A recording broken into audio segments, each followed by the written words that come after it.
Hey guys, I thought I would give my thoughts on the Diablo 4 beta so far. Sorry this took me a little bit of time. Um, but yeah, I wanted to give my thoughts as I'm probably going to name the title as more of a casual player. Funny, uh, yes, I say casual, but as you can see, I had two 25s, a 25 source, a 25 barb, and then a rogue. But I guess casual in the sense that I like to play the game a lot, but casual is in I'm not a super high end game player. I guess for me, for example, I prefer I more care about the class fantasy than the doing the best spec. For example, like if you watched any other people online playing the game, everyone's like, "Oh, the barb was bad," which is true. He definitely felt a little weaker, but I'm more about I'm definitely prefer more melee build. I prefer melee classes more than ranged. I'm gonna play melee because I prefer that class fantasy more than the source. Is the source faster at killing stuff? Sure, but for me as a casual, I don't care about that. Um, but anyways, let's backtrack. I guess I'll just start with my history of Diablo game. I started in Diablo 2, came out in 2000, right? So I was how old was I? I was 10 years old. Yeah, I'd be about 2000. I was 10 years old. Um, so I didn't really know anything about Diablo 2 or anything about those type of games. Funny enough, I got into Diablo 2 because some guy's like, "Wow, dude, look at this! Look at the how cool this cinematic is." I think it was the intro cinematic, and back then those graphics were insane. So I watched the cinematic, I'm like, "Dude, this is awesome. We got to play." And so we did. And back then in Diablo 2, I was also a very casual player. I think I got to like 85 was the max I got, and I played a Druid and a Necromancer. Um, yeah, I was always more about the world and the gameplay, and of course the gameplay has to be good. Sorry, but I also just love the world, the atmosphere, the characters. As I said, Druid and Necromancer were my favorite. That's why I'm excited for this next weekend. I'm going to talk about the classes, but the ones I really want to play are the ones that are coming up tomorrow. But anyways, where's it going with that? So yeah, that's kind of my history with Diablo 2. I was a 10-year-old. I didn't know what I was doing, right? I just kind of played the game for fun. The whole purpose of me in Diablo 2 was collecting those sets, like the what is it? Druid is Alder set, and then the Necromancer is the one that makes you a vampire, the Trangul set. Um, oh, and yeah, I've showed my characters, and now I'm transitioning to some gameplay. I just have some footage in the background. Anyways, um, yeah. So my whole purpose in Diablo 2 is just to make my character look cool. I was a 10-year-old, I didn't know what I was doing. And then Diablo 3, I played that a lot too. Did that come out? 12, right? Yeah, so I was in college, 22. And I played that game a lot. I loved the world, the immersion. I thought that one definitely bumped up the gameplay. The way your character moves and everything. Blizzard is always good with that. But yeah, Diablo 3, I played it. I think I played it for about. I played both Diablo 2 and Diablo 3 for about 2 to 3 years, and then I kind of stopped, and then I jumped onto Warcraft or back into Warcraft. Like yeah. But anyways, Diablo 3 also was more into the world. Like I would collect all the war books, try to explore every nook and cranny. Like my first playthrough of Diablo 3, I went to every cave, every crevice, explore the world of Sanctuary or the worlds they gave us or zones they gave us in Diablo 3. In Diablo 3, who did I play? I played Monk. Uh who did I play? Rain. Oh, and I played the Necromancer when that came out. So I actually quit Diablo 3 and then I came back just for the Necromancer because I love the Necromancer class. I was so sad they never added a druid. But yeah, that's I'm going. This is supposed to be a beta review. Uh, so that's enough about my history, I guess. Played both games for about 2 to 3 years. Okay, so Diablo 4. While we're talking about this, I don't script these videos, but here, but I just want to make sure I don't miss any. Okay, open, and I think in my background here, I was playing my rogue, and this is the rogue quest, the class quest. And I guess that kind of relates to the story and everything. I thought the story was pretty good. I actually didn't play through all of it, so maybe I'll record myself doing that. I actually didn't like get through the whole Act One story yet. I didn't have time to. I'm focused more on just playing the characters than getting through the story because I know I'm gonna really immerse myself in the story. But for everything I saw, definitely the prologue was incredible. I loved the prologue. It really hooks you in. I mean, as far as Blizzard prologues, like, tutorials go, that's their best tutorial. Really, like, sinks your teeth in, at least with the story. Prologue's a prologue, right? It's not gonna be super amazing or like, gameplay-wise, it's pretty basic because 'cause you're just learning your character. But, I almost wish they kept that more gritty, real life like, we kinda just jumped straight into Lilith stuff. We could have done more with, like, just the world of Diablo being evil people, or some evil people, some good people, some evil people.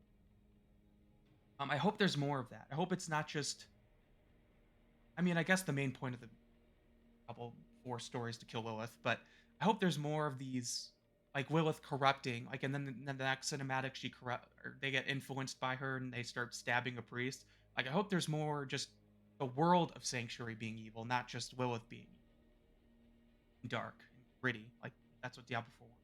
Yeah, I thought the story was pretty good. Graphics, art design, and, like, look at my footage and you look at the characters. I think they did a Blizzard's always been amazing with art design. I love Blizzard's art design graphics. I will agree that Diablo 3 kind of deviated, but Diablo 4 definitely goes back to that Diablo 2 look and feel. I love it a lot. I love the environments. I mean, we've only seen one zone. I'm really excited for Skazgwen. I think that's funny enough. I love druids, and that's the Skazgwen's the druid zone. But I think that's the only marine zone Diablo's ever had. Diablo's never really had like a coastal where you're by the coast most of the zone. So that's like a cool marine coastal zone. Anyways, Fractured Peaks was great. I actually think it was cool that we started. I actually think it was cool that we started in a frozen zone rather than like a Diablo 2 and 3 we start. We always like start in like a Tristram versus slash where was I going with this? We always start in a Diablo Tristram, like woodland zone, where this time we're actually starting in like a snowy peak zone, which is usually the last act of Diablo 2.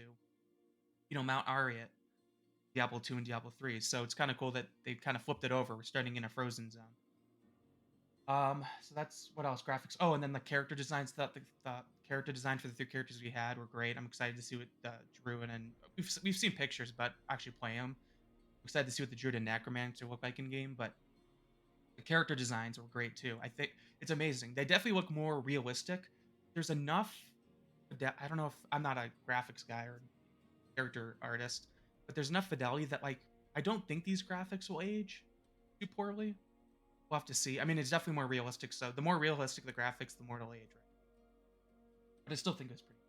Music. I'm actually playing some of the Diablo music in the background. I think you'll hear some guitar strings or yeah, some guitar strumming or stringing. That if you go to the Tristram, there's like a Tristram part of the story, not actual Tristram, but like a version of Tristram. They kind of play some of the original Diablo 2, like a version of it, like their take on it. And I thought that was great. Always that guitar. I don't know what the Tristram's music from Diablo 2 and 3 is so iconic. They had to put it in Diablo 4. So the music was great. Immersion kind of related to everything. I thought the immersion of the game was amazing. The way the camera moves, I think camera helps so much with immersion, and at least in the beta. And this is just all my thoughts playing the game. Um, the immersion was great. I loved how the camera moved. I think this is the most the camera's ever moved. Yeah, in Diablo 3 it barely moved, but it moves. There's even like a camera pitch up to look at a church. It zooms in when you're in a town, so you can look at other characters' armor better. That's the whole point. In a city, you're not like fighting, so why not zoom in the camera a little bit? And then I liked how it zoomed out during the boss fight because it makes it bigger. I loved the camera definitely helped with immersion a lot, and just the world environments and everything. Like I've kind of stated, um, definitely a very immersive game. It's definitely darker, like kind of see. There's some lit up areas, but it's not like the whole world. If there's a source of light, you gotta light it up. So yeah, gameplay. All right, now let's go into. So that's kind of like the fluff stuff, I guess, for most people. I find that stuff interesting. Okay, so gameplay. I thought the gameplay was great for all the. It's very fluid motion. I mean, I can I'm not gonna rank everything. I guess I could have, but so far everything I've kind of talked about, Blizzard has always been good at. Story can sometimes be falter, but graphics, music, immersion, that stuff is always Blizzard always able to nail that. Gameplay I thought was very strong too, though. Your character moves great. I used a controller. I actually prefer Diablo. Ever since Diablo 3, I've been using a controller, and I know like that's what I mean by the hardcore players. Like you can't use a controller if you're gonna. I don't know. Maybe some hardcore people do. But I used a controller, and the controller felt great. I guess to go and so with gameplay, I thought all the classes were fine. I actually didn't mind. I know everyone's like talking about, oh, the barbarian was the weakest, and I'm like, in some ways, yes, but in some ways, if you're in a big mob of enemies, he lives the longest. So, or at least that's how it felt for me. I thought the gameplay was great. Either way, if you're ranged, it's locking on was very easy to enemies, at least with the controller. See, and gameplay, someone that played on the mouse is gonna have a different gameplay experience than someone with the controller. But you basically perfect. If you just aim your joystick or whatever it's called at the enemy, you shoot it at range, and when you're melee, you hit it with melee. That it was fluid, great. Some of the frozen. I will say the one thing I hated about the gameplay was when you get frozen, I feel like it's way too long. At least that's just how I felt. You were frozen for like 3 seconds whenever you got frozen. That was a little annoying. Whenever you can't control your character and gameplay sucks, but I guess that's a part of the game. You can freeze them, why can't they freeze you, right? Um, okay, so that's kind of gameplay. Itemization, I thought it was great. I I almost wish the legendaries dropped so much. I think it was a little too much. Hopefully they reduce it for beta. Um, because every dungeon you would get like one or two drops, and I think maybe every other dungeon you should get a drop. I don't know. Then it would suck to run a dungeon. Maybe like one drop per dungeon's good, but I got like three drops in a dungeon. It was crazy. But the itemization, I almost wish some of those legendary aspects that buff your spells. I almost wish those were like in your talent tree instead of like a legendary. But I guess it's kind of fun when you pick up that legendary. Like if you're a barbarian using upheaval, you get the upheaval ability or buffed legendary. That's nice. But I almost wish it'd be nice if those were maybe like an extra tier of your talents for upheaval. Like there was an extra node to get that. Um, oh, and that kind of goes into my next area with skills. I thought the skills were great for all the classes. Once again, as someone that's more of a casual player, I kind of try to create a class fantasy, right? Like I was watching some other people play, and everyone like for example, like a sorceress. I saw them using some ice, some lightning, some fire because that probably is the most efficient, right? Like using teleport, that's lightning. I think people were using the ice shield because or the ice barrier move because it was just the most efficient than Hydra. So they were kind of using all the elements, but I like to play class fantasy. So like when I was the source, I tried a full fire spec, a full ice spec, full lightning spec, and just that definitely give you a lot of options. Like I think source had the three elements. You can be fire, ice, lightning. Rogue had more of like an invisibility spec where you're dashing around with like stealth. They kind of had more of a stealth spec. Most kind of like if you relate it to Warcraft, like the what's it called? Subtlety spec or whatever it's called. And then they had like a combat spec, which is more like a bruiser. You can be like a bruiser rogue, which I loved, where you get like health regen. So they had, a ranged, they had like a trap spec, a range spec, stealth melee spec, and like a bruiser melee. I thought the choices for Rogue were great. Actually, Rogue is my favorite so far. I know I'm gonna. I know for a fact I like Druid and Necromancer more, but out of the three we had, I liked the most. Then Barbarian, they had what did they have? They had kind of like a mace spec where you're usually hitting. You focus more on your mace weapon or your what is that bludgeoning weapon. So you can be more of like a bludgeoning weapon spec. There was a bleed spec that uses your main axe. You wanted to be a bleed spec, and then there was like a frenzy spec where you dual wield. So I thought the fantasies for the barbarian were good. Um, with the three, like I think bleed, hammer, and like dual wielding frenzy. I almost wish there was a fourth that was a throwing barb back to D2 age. So it would be nice to give barb like a range option. A throwing spec would have been kind of cool. Let's see. Those are animation and skills. I think that's kind of at least what I thought it was good about it. Thinking about skills, I think I didn't like. So itemization, I think there was too much legendary drop, at least for my skills. I do hope it does seem like those passes at the bottom will help with synergies more, but I do hope that like the fit class fantasy specs actually kind of work well. It seems like no one's gonna do that, but that's fine. I mean, I'll do it. I don't care if it's a little weaker. I always found it. I don't know. Like if I'm we rogue. Something and it's nice because they give you options to do a mix too. There were some bonuses for like if you want to be a half Moe, half ranged rogue, you can do that, and I think that's great. I like kind of being like a specialist in something. But yeah, classes. I kind of went through the classes already. Is there anything else about the classes?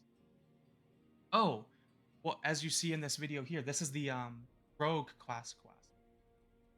I thought the class quest. It's a bummer we couldn't see the barbarian class quest. I think it's in the dry steppes, so you can't go there yet. Um, but I thought the rogue one and the source one were kind of cool, and it helps you give you your class specialization. It definitely seems like the most interesting class specialization so far. We haven't seen the barbs or the druids or the necros, but is the sorceress was definitely the most interesting, where you can enhance all your spells, or you can like customize. You can give yourself like a passive that your spells have like a proc effect. It was more interesting than the rogue, I think. The rogues is more of a combo point, and then like there's another one I can't remember it at the moment.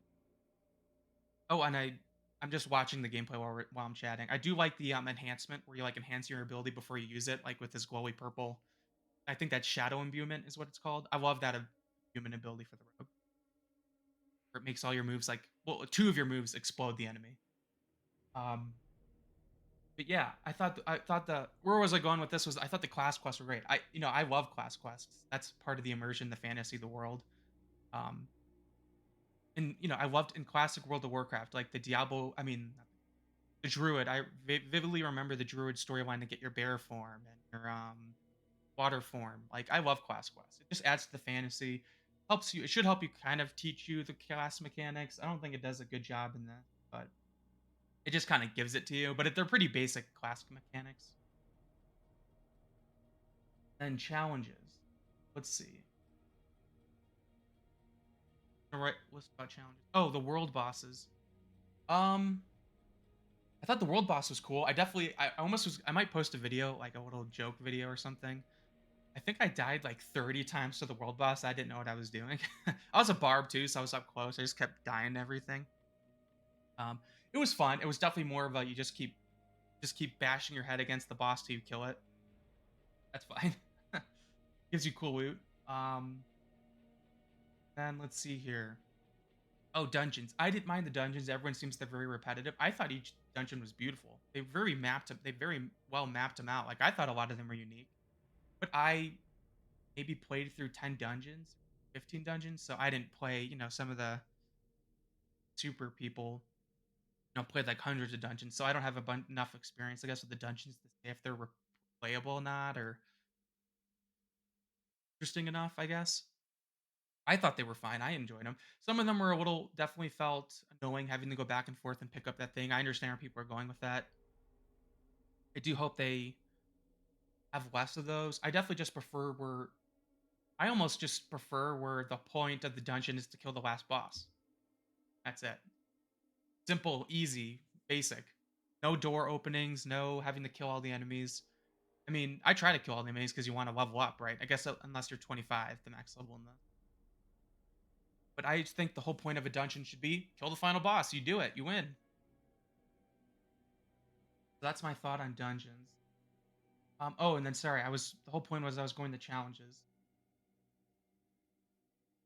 I thought the world boss I died a lot. It was it wasn't really a challenge. You just got to beat your head against it until you do it.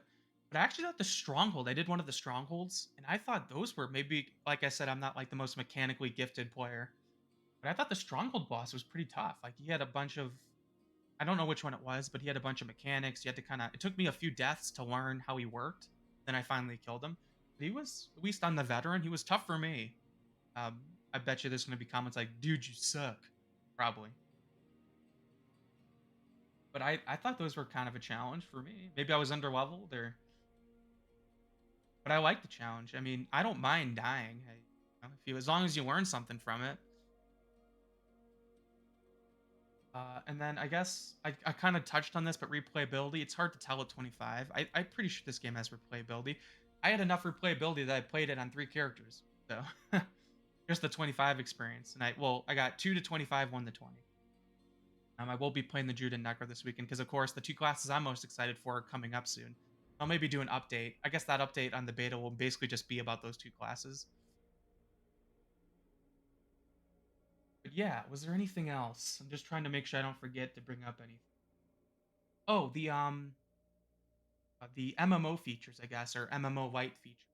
I loved them. I as someone that play Warcraft, I've had videos on Warcraft. I love the fact that you see people out in the world. And I didn't think it was too overbearing. Like I never ran around trying to kill a mob and someone else was killing all the mobs for me or taking my mobs. I never noticed that. I would literally just see people kind of running past me or doing their own thing. Sometimes they were killing the same stuff, like during the the, world quest or like when you're doing the world events. You saw people, but they're just helping you do whatever you need to do, and it helps it make it go by faster. That's fine with me. I thought those were great. I actually a lot enjoyed the world quest. I felt like the world quest got repetitive fast. Maybe because funny enough, I'm more of a world content guy, like the big world. I loved how. I guess that's another thing is I loved the huge map. I definitely prefer this to the procedurally generated. At least I do, because it's easier to remember where things are. Don't get lost. In the procedural generated, I don't have the memory to like remember how the panels fit together. So I preferred the big open world where you know where every single thing is. And that's why I don't prefer the character level scaling either. I think it's fine. I know people hate that, but hey, I was playing with my brother for a little bit, and he was low level with me. It was nice that we could kind of play together and not have to worry about, oh, you got to catch up to me, but I want to keep playing. So how are you going to catch up when I'm still leveling? So he was able to join my team after I did the intro, and we played together for a little bit. So I thought that was great. I don't mind that. Sure, he was doing a little more damage than me. There's no damage meter, so how do you really? I mean, I guess you can kind of tell, but I don't know. I don't care. That's just me as a casual. That's my term as casual, I guess. I don't know. Oh, lot of chatting here. I don't want this to go on too long. Sorry. Hopefully, you guys are finding my points on this interesting. Um, for my takes on it as more of a like I just play the game to have fun. That's it. Um, looking at my list here, just trying to make sure I said okay. Uh, world. Oh, sorry. I'm sorry. See, I have scatterbrain. I lose track of where I was going. This is why this list is kind of helping me. I was talking about MMO features, and then I went into like the world and everything. But and I also thought it was good that saw people at the city. I definitely loved that you saw a bunch of people running around in the city. The city was great. I forget what it's called, Kazagan, something. Um, I do love how big the city was. It was a little annoying how everything is kind of spread out. You kind of once you get the lay of the land, it's not too bad, but it's still kind of annoying. But I loved that almost everyone was in that main city most of the time, which is I think they kind of make it like that because you to do certain things, you have to go to the main city. If you're with a party, you can only take their teleport. I think from the main, you can only take their teleport from the main city. You can't use it from like the other waypoints. Just fine. It kind of gets more people in the main city, which is what they probably want. And a little fun fact: this has just popped in my head, but I don't know if some people knew this. It took me a while to figure this out. There's a teleport. Look at your keys and abilities. I forget where, but there is a teleport out of dungeon. I think the first 2 or 3 dungeons they definitely ran all the way back, not knowing that there was a dungeon teleport. So, and I know you can like TP, you can TP out to the main city, but if you want to keep exploring that area, you can just teleport out of the dungeon. I felt like an idiot for not knowing that. But yeah, I think that's mostly all of my thoughts so far. Hopefully, you guys, whoever maybe didn't get to play beta, and this helps you guys out, or if you did play the beta, let me know what your thoughts were. Um, yeah, I had a lot of fun. I loved it. I can't. It's funny. I usually don't play betas, but I have been waiting for a Diablo game for 10 years. And I've been waiting to play a druid specifically for about 20 years. Besides Druid's coming back, I that'll be my main character for sure. I haven't even played it yet, but I already know. I just love the class fantasy of a druid. Um, but yeah, I thought I had a great time. There were some negatives, but I the game was so fun that I didn't even notice most of the negatives. Like I'm just some of mine are more nitpicks. I do think people are being a little negative on Blizzard just because of the whole the history of Blizzard in the past 5 years has been kind of rough. But I think I can definitely tell they put a lot of love and effort into the cinematics, the cutscenes. I didn't even mention that your characters in the cutscenes. I thought that was awesome too. I love the immersion in that. Very cool. And I think that's why character customization was a little weak. Um, because they have to render your character into the game. I do wish the character customization was a little better. But yeah, I'm excited to play. I hope you guys enjoy the open beta, and I hope you guys all give it a shot. It is worth. I spent so much time playing. It was probably a little unhealthy how much I played, but yeah. Hopefully you enjoyed my thoughts on this stuff, and yeah, I'll see you guys in the next one.